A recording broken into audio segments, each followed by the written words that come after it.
Hello everyone, स्वागत है सभी लोगों का मेरी वेल्डिंग ट्रेड थ्योरी की क्लास में। मैं राजकुमार और आप देख रहे हैं ऑनलाइन क्लासेस बाय प्रिया।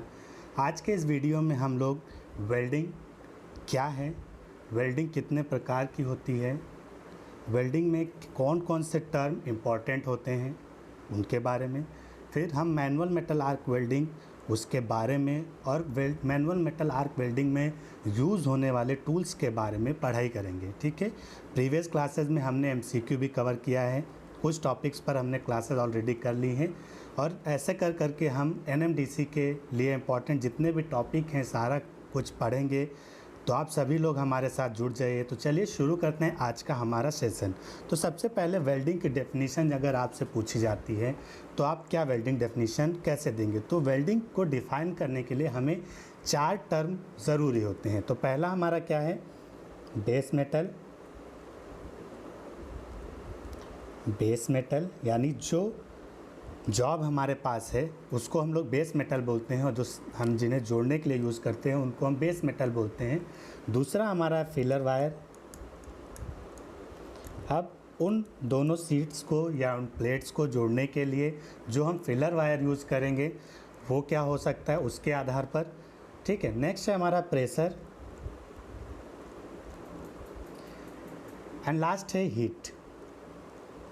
इन 4 बिंदुओं पर हमारी वेल्डिंग की जो परिभाषा है वो परिभाषित होती है। किस तरह से परिभाषित होती है कि जो वेल्डिंग है हमारी वह एक जॉइनिंग प्रोसेस है, जोड़ने का एक माध्यम है मेटल्स को। अब वो में जो मेटल्स होंगे वो या तो समान होंगे या असमान होंगे, यानी सिमिलर होंगे या फिर डिसिमिलर होंगे। या तो समान होंगे यानी उनका जो या तो एमएस है तो एमएस ही होगा, कास्ट आयरन है तो कास्ट आयरन हो सकता है एमएस को कास्ट आयरन से जोड़ रहे हैं तो डिसिमिलर भी हो सकते हैं और सिमिलर भी हो सकते हैं। फिलर वायर में क्या हो सकता है, या तो हम फिलर वायर उसमें देंगे या फिर हम फिलर वायर नहीं देंगे। अब जैसे मैनुअल मेटल आर्क वेल्डिंग में हम लोग क्या करते हैं, फिलर वायर का इस्तेमाल करते हैं, यानी उसमें जो इलेक्ट्रोड होता है वो उसी के अंदर फिलर मटेरियल भी होता है और वो भरता है। पर जब हम बात रेजिस्टेंस में जाते हैं तो वहाँ पे हमें फिलर वायर की ज़रूरत नहीं पड़ती, हम लोग जो हमारी प्लेट्स होती हैं उन्हीं को हीट करके जोड़ देते हैं। ठीक है, किसी वेल्डिंग प्रोसेस में प्रेशर की ज़रूरत होती है, विद प्रेशर और विदाउट प्रेशर, यानी प्रेशर होगा विद और विदाउट, यानी बिना प्रेशर के या फिर प्रेशर के साथ वेल्डिंग करते हैं। और हीट, अब ये जो हीट होती है ये किस तरह की हो सकती है, या तो हमें इलेक्ट्रिक की मदद से यानी इलेक्ट्रिसिटी की मदद से हमें हीट मिलेगी, केमिकल की वजह से, केमिकल रिएक्शन की वजह से मिलेगी। ठीक है, या फिर हम लोग मैकेनिकल प्रोसेस से इसको किसी माध्यम से गर्म करेंगे। ठीक है, तो इस आधार पर वेल्डिंग जो हमारी है वो डिफ़ाइन होती है कि वेल्डिंग एक जॉइनिंग प्रोसेस है, जोड़ने का माध्यम है। 2 प्लेट्स को, 2 मेटल्स को, या तो वो समान होंगे या असमान होंगे, उन्हें हीट किया जाएगा एक सूटेबल टेम्परेचर पर हीट करके, विद प्रेशर और विदाउट प्रेशर, यानी प्रेशर या तो हम उसमें देंगे या फिर नहीं देंगे, और विद फिलर या विदाउट फिलर हम उस पर देंगे with the pressure of external pressure के मदद से। ठीक है, तो आई होप आपको वेल्डिंग की डेफिनेशन समझ में आ गई होगी। अब जो हमारा फिलर मटेरियल होता है इसका जो मेल्टिंग पॉइंट होता है वो लगभग जो हम जिन मेटल्स को जोड़ते हैं उन्हीं के उसी मेटल्स के मेल्टिंग पॉइंट के करीब में होता है। ठीक है, अब देखिए आपने एक टर्म पढ़ा होगा फास्टनर। ठीक है, हिंदी में इसे बंधक बोलते हैं। आपका एमसीक्यू में पूछ सकता है कि वेल्डिंग जो है वो आपका किस तरह का फास्टनर है। तो वेल्डिंग हमारा जो है वो परमानेंट फास्टनर है, परमानेंट फास्टनर है। ठीक है, वेल्डिंग एक परमानेंट फास्टनर है और जब हम वेल्डिंग करते हैं तो जो हम जॉइंट बनाते हैं वो भी कौन सा जॉइंट बनता है, परमानेंट जॉइंट, परमानेंट जॉइंट बनता है। तो आपको एमसीक्यू में पूछ सकता है कि वेल्डिंग किस तरह का फास्टनर है और वेल्डिंग जॉइंट जो होता है वो किस तरह का जॉइंट प्रोड्यूस करता है। तो दोनों में हम या एक परमानेंट फास्टनर है और दूसरा परमानेंट जॉइंट प्रोड्यूस करता है। अब वेल्डिंग के तरीके कितने होते हैं, वेल्डिंग कितने प्रकार की होती है? तो वेल्डिंग हमारी 2 तरीके की होती है, होमोजेनस, होमोजेनस, और दूसरा हमारा होता है हेट्रोजेनस। ठीक है, और ये किस आधार पर होता है, ये हमारे बेस मेटल के आधार पर होता है। अगर हमारे बेस मेटल और उसको जोड़ने वाला फिलर वायर, यानी अगर हम फिलर वायर यूज़ करें, वो अगर समान है तो उसको हम लोग होमोजेनस बोलते हैं। यानी सब कुछ अगर समान है तो उसको हम होमोजेनस बोलते हैं।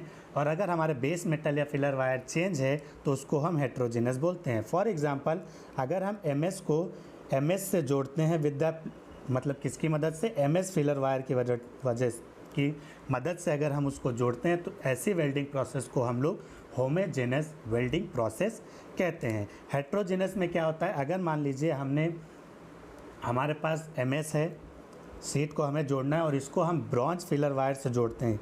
2 प्लेट है हमारे पास MS की और उसको ब्रॉन्ज फिलर वायर से जोड़ते हैं, तो ऐसे जो हमारी वेल्डिंग प्रोसेस होता है उसको हम हेट्रोजेनस वेल्डिंग प्रोसेस कहते हैं। तो वेल्डिंग 2 तरीके की होती है, एक हमारा होमोजेनस वेल्डिंग और दूसरा हेट्रोजेनस वेल्डिंग।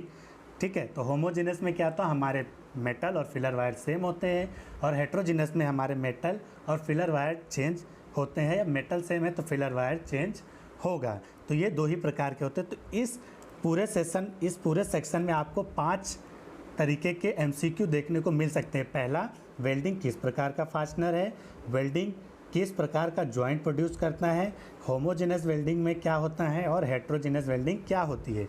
ये 4 आपको MCQ पूछे जा सकते हैं और बहुत ही इम्पोर्टेंट ये MCQ होते हैं। चलिए ठीक है, काइंड पढ़ लिया। अब कैसे वेल्डिंग को क्लासिफाइड करेंगे, क्लासिफिकेशन क्या होगा इसका।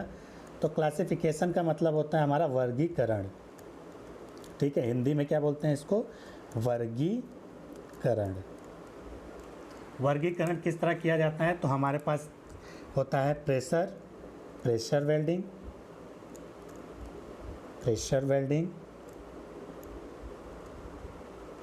और इसको प्लास्टिक वेल्डिंग भी बोलते हैं, कहीं कहीं पे आपने देखा होगा। और नॉन प्रेशर और फ्यूजन वेल्डिंग। नॉन प्रेशर ये दूसरा हमारा होता है, नॉन प्रेशर ये A है, ये B है। ठीक है, नॉन प्रेशर और फ्यूजन वेल्डिंग, ये 2 तरीके से वर्गीकृत किया जाता है। अब इनके नाम से ही आपको पता चल रहा होगा कि प्रेशर वेल्डिंग या प्लास्टिक वेल्डिंग क्या होता है। जब हम 2 शीट्स 2 प्लेट को आपस में जोड़ते हैं और उन्हें प्लास्टिक स्टेज तक हीट करके उन्हें प्रेशर के माध्यम से हम अगर जोड़ते हैं, तो ऐसे प्रोसेस को प्रेशर वेल्डिंग या प्लास्टिक वेल्डिंग बोलते हैं। और इसके अपोजिट, जब हम 2 प्लेट्स के एजेस को फ्यूज कर देते हैं एक दूसरे में बिना प्रेशर के, तो उसको हम लोग नॉन प्रेशर फ्यूजन वेल्डिंग बोलते हैं। ठीक है, तो बहुत ही सिंपल लैंग्वेज में मैंने आपको इनको डिफ़ाइन किया है, नाम से ये सब डिफ़ाइन हो जाते हैं। ठीक है, तो प्रेशर वेल्डिंग और फ्यूजन वेल्डिंग आपको समझ में आ गया होगा। बेसिकली ये बेसिक चीज़ें हैं वेल्डिंग में, और इनसे आपको MCQ भी देखने को मिलता है, आपके एग्ज़ाम में भी क्वेश्चन पूछे जा सकते हैं। चलिए नेक्स्ट हम लोग क्या करते हैं, प्रेशर वेल्डिंग और फ्यूजन वेल्डिंग में डिफरेंस क्या होता है, प्रेशर वेल्डिंग और फ्यूजन वेल्डिंग। ठीक है, मैं पूरा नहीं लिख रहा हूँ ताकि हमें जगह मिल जाए। ठीक है, पॉइंट वाइज देखेंगे। यहाँ पे पहला पॉइंट है A। तो जो हम प्रेशर वेल्डिंग होती है, इसमें हमेशा सिमिलर मेटल को जोड़ा जाता है, यानी समान धातुओं को जोड़ा जाता है, सिमिलर मेटल्स को जोड़ते हैं। और इसमें सिमिलर और डिसिमिलर दोनों को जोड़ते हैं, सिमिलर/डिसिमिलर दोनों को जोड़ते हैं, जो फ्यूजन वेल्डिंग होती है हमारी। ठीक है, जैसे मान लीजिए हम MS की प्रेशर वेल्डिंग कर रहे हैं, तो हमारी जो दूसरी प्लेट होगी वो भी हमारी MS की होगी। पर फ्यूजन वेल्डिंग में ये हमें फ़ायदा होता है कि हम इसमें सिमिलर भी जोड़ सकते हैं और डिसिमिलर भी जोड़ सकते हैं। ठीक है, दूसरा हमारा होता है, जो हमारा प्रेशर वेल्डिंग में होता है, हम इसको प्लास्टिक स्टेज तक हीट करते हैं, प्लास्टिक स्टेज तक हीट करते हैं। ये डिफरेंस आपको पता होना चाहिए, प्लास्टिक स्टेज तक हीट करते हैं। जबकि हम इसे, जो हमारी फ्यूजन वेल्डिंग होती है, इसमें हम जो मेटल होता है उसको हम फ्यूज कर देते हैं, जो हमारे मेटल होती है फ्यूजन स्टेज तक उसको हम हीट करते हैं, फ्यूजन स्टेज हीट करते हैं। ठीक है, इसमें हम प्लास्टिक स्टेज तक करते हैं और प्रेशर के द्वारा हम इसको क्या करते हैं, जोड़ देते हैं। और फ्यूजन वेल्डिंग में हम उसको पूरी तरह फ्यूज कर देते हैं, पूरी तरह मेल्ट कर देते हैं हमारे एजेस को, ताकि वो एक दूसरे में फ्यूज हो पाए। ठीक है, इसमें फिलर वायर यूज़ नहीं होता है,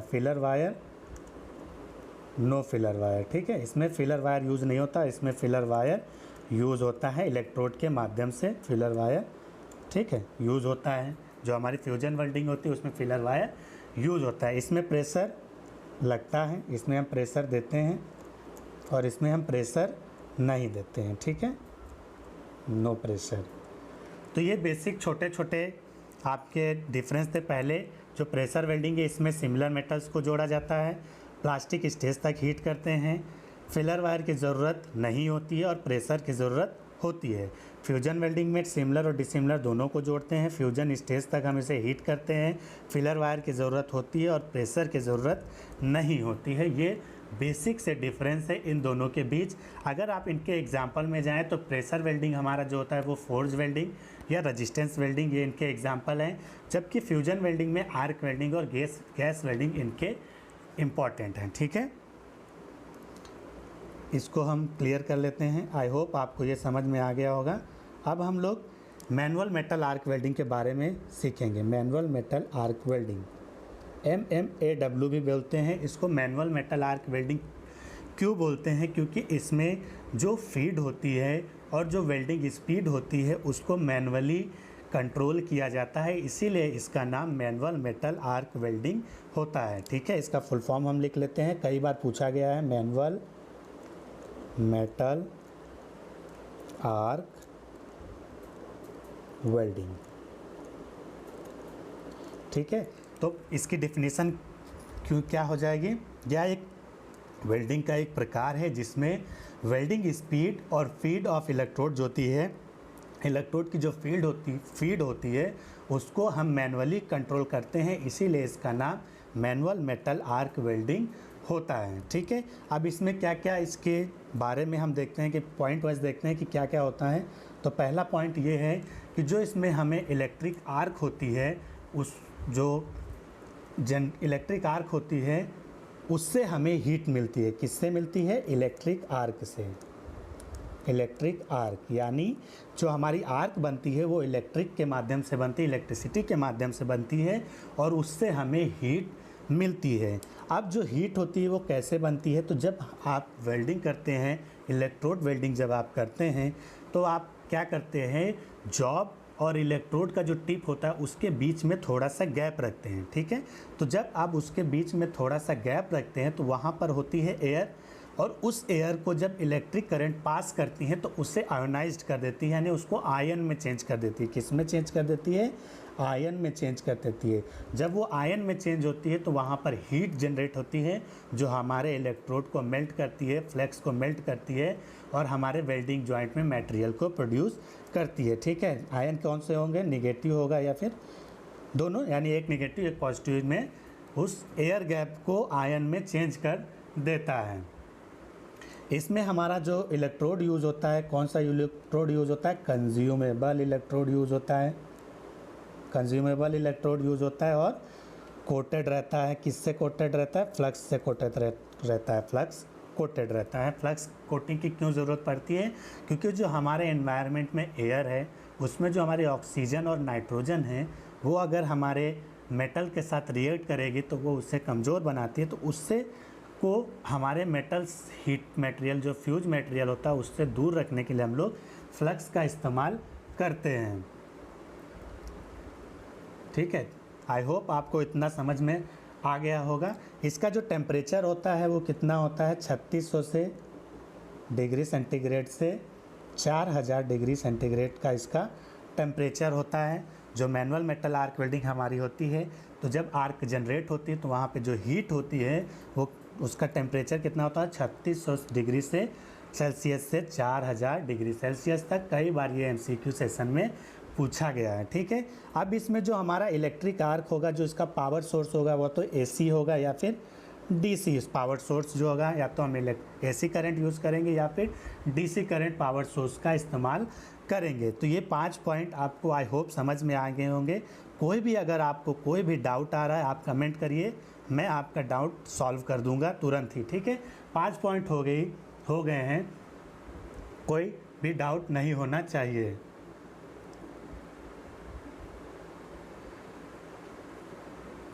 ठीक है, अब देखिए इसमें नेक्स्ट मैं इसको रफ कर ले रहा हूँ। 5 पॉइंट आपके हो गए। 6 पॉइंट क्या होता है? जब हमारी इलेक्ट्रिक आर्क उस मेटल को फ्यूज करती है तो जो फ्यूज मेटल उसको हम लोग मोल्टन मेटल बोलते हैं। क्या बोलते हैं? Molten metal. ठीक है। 6 पॉइंट क्या है? मोल्टन मेटल होता है। जो आर्क होती है वो एजेस पे डायरेक्ट जाके हीट जनरेट करती है और उसको मेल्ट करती है। तो जो मेल्ट मेटल होता है उसको हम लोग मोल्टन मेटल कहते हैं। अब ये मोल्टन मेटल जो होता है वो दोनों जो हमारी प्लेटें होती हैं उनकी एजेस वो आपस में फ्यूज हो जाके होमोजीनस वेल्ड बना देती हैं। जब वो ठंडा हो जाता है वो हमारा क्या हो जाता है? ठोस हो जाता है और एक दूसरे में फ्यूज हो जाता है। और किस प्रकार का हमारा जॉइंट बन जाता है? होमोजेनस, यानी एक ही में जुड़ जाते हैं। ठीक है, होमोजेनस। ठीक है, एक दूसरे में जुड़ जाते हैं। ये 7 पॉइंट होगा। 8वां पॉइंट क्या होता है? जो मैंने ऑलरेडी आपको 8वां पॉइंट बता दिया है कि आपका जो फ्लक्स का कार्य क्या होता है। जो फ्लक्स का कार्य मैंने बता दिया, जो बाहरी वातावरण में ऑक्सीजन होते हैं, ठीक है, उनसे बचने के लिए हम लोग फ्लक्स का इस्तेमाल करते हैं। इसीलिए इसका दूसरा नाम भी क्या होता है? SMAW। इसका दूसरा नाम क्या होता है? SMAW, यानी सील्डेड मेटल आर्क वेल्डिंग। इसको पूरा नाम लिख देते हैं हम लोग, सील्डेड मेटल आर्क वेल्डिंग। ठीक है, ये 8वां पॉइंट था फ्लक्स के हमारा। ठीक है, तो सील्डेड मेटल आर्क वेल्डिंग होती है। अब इसमें मैंने ऑलरेडी आपको बता रखा है डेफिनेशन में कि जो हमारी वेल्डिंग स्पीड होती है और फीड ऑफ इलेक्ट्रोड होती है, यानी जो इलेक्ट्रोड की फीडिंग हो, तो दोनों मैनुअल यूज़ करते हैं। जिन लोगों ने प्रैक्टिकल किया है ऑलरेडी इस चीज़ को, उन्होंने देखा होगा कि हम लोग जब वेल्डिंग करते हैं तो मान लीजिए हम वर्टिकल जॉइंट कर रहे हैं तो ऊपर से नीचे की तरफ भी आ रहे हैं और दूसरी तरफ जो हमारा इलेक्ट्रोड मेल्ट हो रहा है तो हम आगे की तरफ उसको पुश भी कर रहे हैं, इसलिए इसका नाम मैनुअल मेटल आर्क वेल्डिंग होता है। ये 9th पॉइंट था कि इसमें जो फीड होती है, फीड ऑफ इलेक्ट्रोड होती है, फीड ऑफ इलेक्ट्रोड और वेल्डिंग स्पीड। ठीक है, वेल्डिंग स्पीड जो होती है वो दोनों मैनुअली होती हैं, इसीलिए इसका नाम मैनुअल मेटल आर्क वेल्डिंग भी होता है। मैंने सब इंग्लिश में भले ही लिखा है, मैं ऑलरेडी आपको सब कुछ हिंदी में बता रहा हूँ, इसीलिए मुझे लगता है आपको कोई भी डाउट नहीं होगा। सारे पॉइंट्स को मैंने एक एक करके बताया है। मोल्टन मेटल क्या होता है, फ्लक्स के क्यों यूज़ करते हैं, फीड ऑफ इलेक्ट्रिक, इसको मैनुअल मेटल आर्क वेल्डिंग क्यों कहते हैं, सील्डेड मेटल आर्क वेल्डिंग क्यों कहते हैं, पावर सोर्स हमारा या तो AC होगा या DC होगा। तो ये बेसिक सा हमारा मैनुअल मेटल आर्क वेल्डिंग के बारे में कुछ पॉइंट थे। अब हम मैनुअल मेटल आर्क वेल्डिंग के जो टूल्स एंड इक्विपमेंट यूज़ होते हैं उनके बारे में देखेंगे। तो सबसे पहला हमारा टूल्स एंड इक्विपमेंट है वेल्डिंग मशीन। क्या है? Welding machine. ठीक है, इनके बारे में हम जब welding machine, transformer set, rectifier set, generator set, engine generator set के बारे में जब हम पढ़ेंगे तो डीप में जाएंगे। ये अभी आप देख लीजिए, हमारा ये मिग वेल्डिंग का है, ये हमारा मैनुअल मेटल आर्क वेल्डिंग का है और ये भी हमारा आर्क वेल्डिंग का है। इसमें हम लोग आर्क कटिंग की भी कर सकते हैं। तो ये हमारा पहला इक्विपमेंट क्या है? Welding machine. और ये क्यों होती है? ये हमें पावर सोर्स प्रोवाइड करती है, यानी हमें पावर प्रोवाइड करती है ताकि हमारी जो रिक्वायरमेंट है हीट की उसको पूरा किया जा सके। ये हमारे वेल्डिंग केबल हैं और ठीक है, वेल्डिंग केबल एक हो गया और एक हमारा होता है अर्थ केबल। तो देखिए, वेल्डिंग केबल और अर्थ केबल में डिफरेंस क्या है? जो हमारा वेल्डिंग केबल होता है वो जॉब को जोड़ता है मशीन से। ठीक है, जॉब को मशीन से जोड़ता है या अर्थिंग को मशीन से जोड़ता है, इसलिए हम लोग इसको क्या बोलते हैं? वेल्डिंग केबल या अर्थिंग केबल। और जो हमारा एक इलेक्ट्रोड केबल होता है जो कि हमें क्या करता है? इलेक्ट्रोड केबल क्या करता है? हमारा इलेक्ट्रोड को मशीन से, इलेक्ट्रोड होल्डर को मशीन से जोड़ता है। इनका कार्य क्या होता है? करंट को कैरी करना, यानी धारा को कैरी करने का काम ये करते हैं। अब इसमें देखिए लग्स भी लगा हुआ है जो कि एल्युमिनियम या कॉपर का बना होता है। इनका इस्तेमाल वायर को क्या करते हैं? जिस पोजीशन पे हमें सेट करना है वहाँ पर मजबूती से जोड़ा जा सके, उसके लिए इसका इस्तेमाल किया जाता है। ठीक है, ये एम्पियर यानी ये धारा के अनुसार आते हैं। इनका जो क्षमता होती है वो एम्पियर के हिसाब से होती है, 400 एम्पियर, 100 एम्पियर, 300 एम्पियर। ठीक है, ये क्लासिफिकेशन आप मार्केट में लेने जाएंगे तो आपको इसकी करंट कैरिंग कैपेसिटी बतानी है कि कितने एम्पियरेज का आपको वेल्डिंग वायर या अर्थिंग वायर या केबल चाहिए, वेल्डिंग केबल या लीड भी इसको बोलते हैं, ठीक है। ये हमारा इलेक्ट्रोड होल्डर है। इसके जो जबड़ा है वो कॉपर या कॉपर एलॉय का बना होता है, कॉपर एलॉय, ठीक है। कॉपर, और ये बॉडी जो होती है वो पूरी इंसुलेटेड रहती है, इंसुलेटेड बॉडी रहती है, ठीक है। बॉडी पूरी इंसुलेटेड रहती है। इंसुलेटेड के बारे में मैंने बता भी रखा है कि क्या होता है इंसुलेटेड, ठीक है। तो ये जो हमारा कॉपर एंड कॉपर एलॉय का डिफरेंट एंगल के खांचे कटे होते हैं इसके ऊपर, और हम लोग डिफरेंट एंगल पे वेल्डिंग पोजीशन के अनुसार अपने इलेक्ट्रोड को इसमें सेट कर सकते हैं, ये ठीक है। नेक्स्ट हमारा क्या है, वेल्डिंग टेबल। आप चित्र में देख सकते हैं वेल्डिंग टेबल, 2 वेल्डिंग टेबल आपको दिखाई गई हैं। एक वेल्डिंग टेबल में आप देखते हैं कि हमारे पास कटर भी रखा हुआ है। ये हमारा अर्थिंग की हुआ है, प्रॉपर अर्थिंग होनी बहुत कंपलसरी है। अब इसमें हम जॉब हम कंप्लीट करेंगे, ठीक है। तो मान लीजिए प्रैक्टिस जॉब है, तो इसमें हमें अपने हाथ से उठाना पड़ेगा, पर इसमें क्या है देखिए, हम प्रैक्टिस करेंगे और इस जो यहाँ पे एक जगह बची है इसके थ्रू हम डायरेक्ट इस कंटेनर में इसको ले लेंगे और ठंडा होने के बाद इसको फेंक सकते हैं। पर यहाँ पे हमें टोंक्स की ज़रूरत पड़ेगी इस वेल्डिंग टेबल में, और एक स्थान से दूसरे स्थान पर अपने जॉब को ज़रूरत से हिसाब से ले जाने के लिए, ठीक है। तो ये वेल्डिंग टेबल आपको समझ में आ गई होगी, ठीक है। नेक्स्ट हमारा चिपिंग हैमर है। चिपिंग हैमर, इसका इस्तेमाल किस लिए करते हैं, वेल्ड शॉप में हम लोग स्लैग को हटाने के लिए काम करते हैं। हाई कार्बन स्टील का बना हुआ होता है, ठीक है। तो इसका बेसिकली यही पूछता है कि चिपिंग हैमर का काम क्या और किस मटेरियल का बना होता है। तो ये मीडियम कार्बन स्टील का बना होता है या हाई कार्बन स्टील का बना होता है, ठीक है। चलिए नेक्स्ट, ये हमारा वायर ब्रश है, वायर ब्रश, ठीक है। ये स्टील के यहाँ पे वायर हैं, स्टील वायर हैं। इनका इस्तेमाल हम किस लिए करते हैं, अपनी वेल्ड बीट को साफ़ करने के लिए। जब हम चिपिंग हैमर से स्लैग छुड़ा देते हैं तो अभी थोड़ा बहुत स्लैग रह जाता है, वो हटा सकते हैं। स्पैटर हटाने के लिए इसका इस्तेमाल करते हैं। और ये वुडन पीस है, वुडन पीस के ऊपर ये क्या होते हैं, सेट रहते हैं, फंसाए हुए रहते हैं, ठीक है। तो इसको हम लोग क्या है, हमारा वायर ब्रश, ठीक है। नेक्स्ट हमारा क्या है, टोंक्स है। टोंक्स का इस्तेमाल हम किस लिए करते हैं, हमारे गर्म चाप को एक स्थान से दूसरे स्थान तक ले जाने के लिए। यानी कहीं पर हमने बना रखा होगा कि यहाँ पे हमें हॉट जॉब स्टैंड है, वहाँ तक ले जाने के लिए हम लोग टोंक्स का इस्तेमाल करते हैं। हमें कभी भी हैंड ग्लव से गर्म जॉब को नहीं पकड़ना चाहिए, क्योंकि फिर वो बहुत टाइट हो जाता है, फिर दोबारा वो रीयूजेबल नहीं होता है, ठीक है। तो ये कुछ इम्पॉर्टेंट टूल्स थे मैनुअल मेटल आर्क वेल्डिंग में। इसके अलावा आपके वेल्डिंग हेलमेट भी यूज़ होता है, पीपीई भी बहुत सारे यूज़ होते हैं, वो जो ऑलरेडी मैंने प्रीवियस क्लासेस में बता रखा है आपको। नेक्स्ट हमारा क्या है, एप्लीकेशन, यानी जो हमारी मैनुअल मेटल आर्क वेल्डिंग है, मैनुअल मेटल आर्क वेल्डिंग, इसके उपयोग क्या हैं, ठीक है। तो सबसे पहले जो ये मैनुअल मेटल आर्क वेल्डिंग होती है वो स्मॉल इंडस्ट्रीज़ में यूज़ होती है, और पतली सीटों के साथ साथ मोटी सीटों को भी जोड़ने के लिए या बहुत ही उपयोगी, यानी थिन सीट्स को भी जोड़ सकते हैं, यानी पतली थिक को भी जोड़ सकते हैं, ठीक है। और कहाँ पे ज़्यादातर होता है इसका इस्तेमाल, स्मॉल इंडस्ट्रीज़ में होता है, ठीक है। क्यों होता है इसको हम आगे भी देखेंगे, क्यों इसका बड़ी इंडस्ट्री में यूज़ नहीं होता, क्योंकि इसके कुछ लिमिटेशंस हैं, ठीक है। तो पहला पॉइंट ये था कि हम थिक सीट और जोड़ सकते हैं, और इसका इस्तेमाल ज़्यादातर किस तरह स्मॉल इंडस्ट्रीज़ में होती है, रूफ स्ट्रक्चर के लिए होती है, कास्टिंग के रिपेयरिंग के लिए होती है, ठीक है।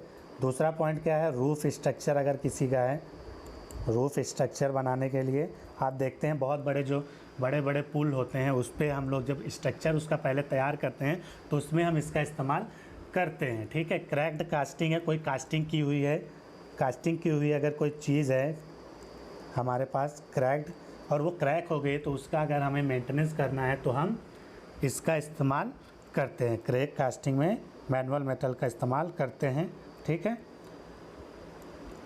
ब्रिज बनाने में आपको मैंने ऑलरेडी बता दिया, ब्रिज का जो स्ट्रक्चर है वो तैयार करने में इसका इस्तेमाल होता है, ठीक है। बाकी आपको जो आउटडोर वर्क होते हैं, घर में अगर कुछ रिपेयरिंग का काम होता है तो वहाँ पर हम इसका इस्तेमाल कर सकते हैं, ठीक है। ये कुछ इसके इस्तेमाल थे, उपयोग थे।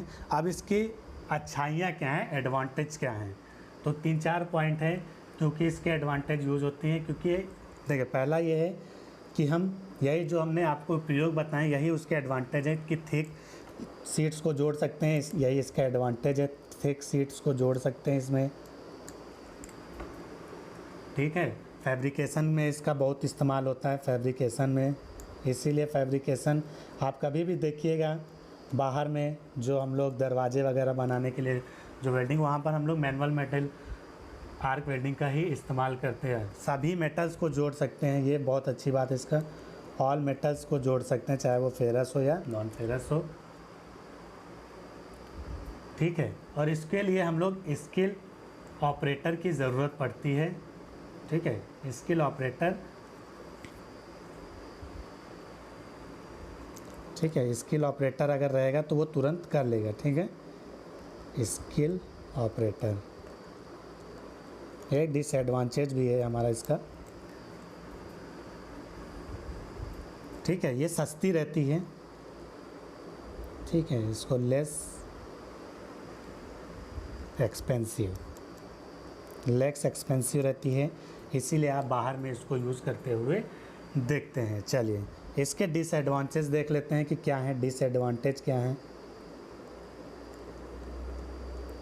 क्यों इसको हैवी इंडस्ट्री में या बड़ी बड़ी इंडस्ट्री में इसका इस्तेमाल क्यों नहीं करते हैं। तो सबसे पहली इसकी कमी यही है, लिमिटेशन इसकी यही है कि इस वेल्डिंग में हमें काम करने में ज़्यादा समय लगता है, क्योंकि इलेक्ट्रोड बार बार चेंज करना पड़ता है।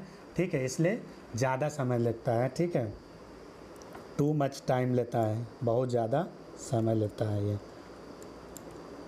टू मच टाइम हो गया। दूसरा पॉइंट हो गया कि इसके लिए हमें स्किल वेल्डर की ज़रूरत है, स्किल वेल्डर की ज़रूरत पड़ती है, इसीलिए सब कोई नहीं कर सकता।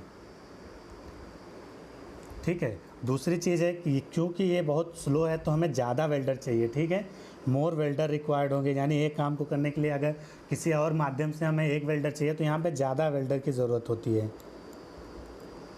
चौथा पॉइंट इसके क्या है डिसएडवांटेज, इसके जो इलेक्ट्रोड होते हैं वो स्पेसिफिक लेंथ के आते हैं, यानी एक स्पेसिफिक लंबाई के आते हैं, कौन से 250, 350 और 400। तो ये भी एक इसके अगर लंबा है तो ज़्यादा हम लोग काम कर सकते हैं।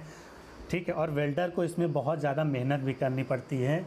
ठीक है, इसके पीपी वगैरह सब कुछ इस्तेमाल करने पर ज़्यादा स्ट्रेन होता है वेल्डर को इससे स्ट्रेन होता है, वेल्डर स्ट्रेन यानी उसको बहुत दिक्कत होती है। तो ये कुछ टॉपिक थे आपके, और इस बार हम लोग जो NCL में हम लोगों ने पढ़ाई की थी सिर्फ MCQ, इस बार हम वो नहीं कर रहे हैं। इस बार हम लोग टॉपिक और MCQ दोनों कवर कर रहे हैं। प्रीवियस 2 क्लासेस में हमने टॉपिक किया, उसके बाद 2 टॉपिक में हमने MCQ किया, अब फिर हम लोग यहाँ पर एक टॉपिक वाइज पढ़ा रहे हैं। इसमें अगर आपको कोई भी डाउट है तो आप कमेंट बॉक्स में पूछ सकते हैं, या फिर हमारा टेलीग्राम ग्रुप ज्वाइन कर सकते हैं, वहाँ पर आप हमसे डाउट क्लियर कर सकते हैं। NMDC या फिर Goa shipyard, Bhabha atomic research, किसी में भी अगर आप वेल्डर ट्रेड से एग्ज़ाम देने जा रहे हैं तो ये बहुत ही ज़्यादा इम्पॉर्टेंट है। तो आज के इस सेशन में इतना ही। अगर आपको ये सेशन अच्छा लगा हो तो प्लीज़ इसे लाइक करिए, शेयर करिए। अगर आप चैनल पर नए आ रहे हैं तो प्लीज़ चैनल को सब्सक्राइब करके बेल आइकन दबाएं ताकि आपको लेटेस्ट क्लास की नोटिफिकेशन मिल जाए। मिलेंगे हर दिन हम लोग 6 बजे इसी प्रीमियर क्लास में, तो आप लोग सभी लोग जुड़ जाइएगा। तब तक के लिए take care, bye bye, see you.